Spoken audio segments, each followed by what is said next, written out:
reinserción social. Actualmente, la reinserción social del delincuente es casi imposible. Nadie quiere, y es natural, a expresidiarios trabajando para él o junto a él.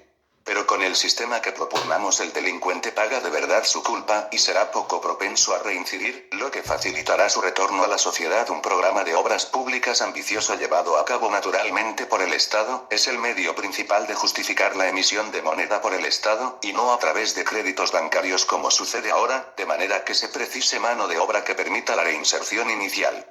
Cultura. Consideramos que no basta que el Estado imponga el orden, sino que, además, debe crear las condiciones de vida óptimas para que tal orden, y la justicia, sin la cual aquel es odioso, sea una resultante natural. Debe, pues, el Estado, fomentar activamente todas las actividades culturales y artísticas, estableciendo un claro distingo entre lo que es arte, o lo que como tal se ha considerado durante 50 siglos, y las mamarrachadas impuestas como arte por los marchantes desaprensivos. Educación. La enseñanza debiera organizarse, según nuestro concepto, partiendo de la base de que en una primera etapa a los niños hay que educarlos, hay que formarles, mucho más que enseñarles, lo que quedará para una segunda etapa.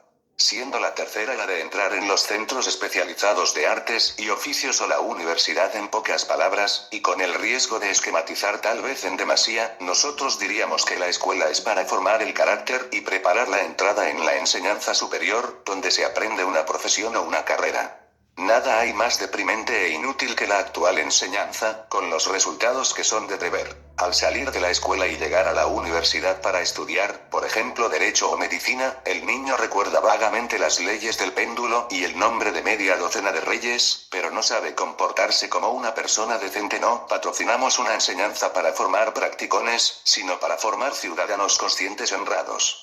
Fuerzas Armadas. En nuestro concepto del Estado, las FAA tienen una función muy clara y delimitada que cumplir. Defender por la fuerza los intereses del pueblo cuando se lo ordene el gobierno legítimo de este. Las Fuerzas Armadas están pues al servicio del pueblo.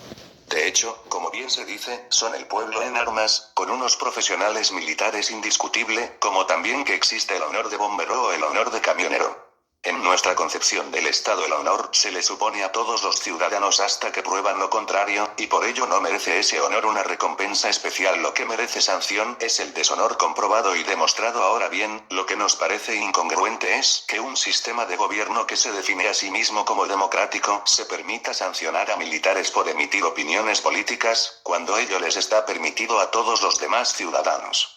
Ningún gobierno del mundo puede, sin contradecirse a sí mismo, y por ende perder credibilidad, sancionar a ciudadanos aunque vistan de uniforme, por ejercitar un derecho constitucional, más aún, natural reconocido por sus propias leyes. En nuestro concepto el ejército debe modificar sus estructuras en el sentido de que se precisa su modernización, mediante sueldos adecuados, que atraigan a los mejores elementos de la población, en vez de seguir el sistema burocrático del escalafón. En una palabra, los militares deben ser algo más que funcionarios vestidos de caqui. Pero no deben ser un mundo aparte. Todos debemos tener la obligación de participar en la defensa nacional si es necesario, pero mientras no lo sea, lo más útil es que esta sea una ocupación de profesionales bien preparados. Ejército y poder. Rechazamos de plano toda tentación golpista, que si bien es concebible en cualquier república bananera, no lo es en un país de la vieja Europa actual.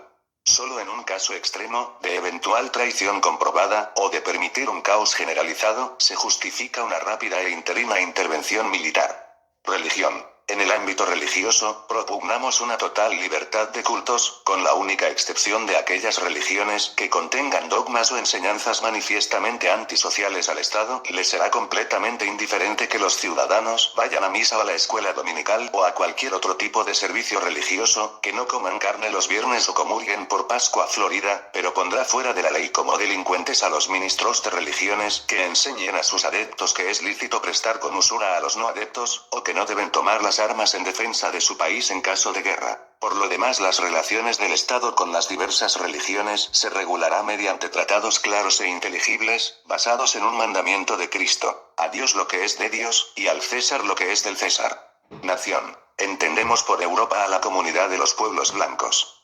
Ideológicamente hablando, pues, toda idea geográfica de Europa como comunidad de algunos pueblos blancos asentados en un territorio concreto, o toda idea restrictiva con respecto a algún pueblo blanco en concreto, es contraria a nuestra idea de Europa como comunidad racial. Consideramos a Europa como una futura confederación armónica de pueblos autogobernados, y no como una nueva forma rígida de uniformidad imperial solo en aquellas cuestiones que conciernan a la supervivencia del pueblo europeo en su conjunto. Debe existir una unidad central, por ejemplo, defensa, relaciones exteriores, demografía, planificación macroeconómica, etc.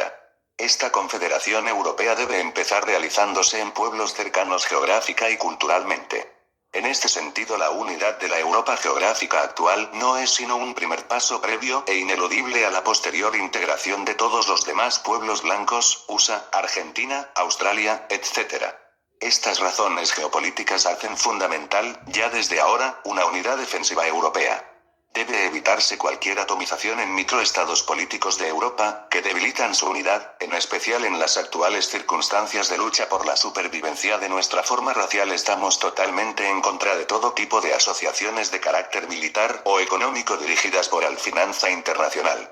El mercado común o la OTAN no son sino la antítesis del ideal europeo y jamás podrán constituir la base de nuestra unidad. La sustitución de las fronteras actuales por una unión de etnias autónomas pasa por el previo entendimiento de las patrias actuales, por la difuminación del nacionalismo cerril y por una concienciación popular de la realidad de los pueblos que componen Europa. Por tanto, en esta primera etapa respetamos la situación actual de las patrias históricas, intentando imponer poco a poco los conceptos étnicos, apoyando las autonomías, fundamentalmente en aspectos culturales, administrativos y educativos. Hoy en día ya se dan casos de identificaciones permanentes entre nacionalidad étnica y nacionalidad histórica en algunas zonas.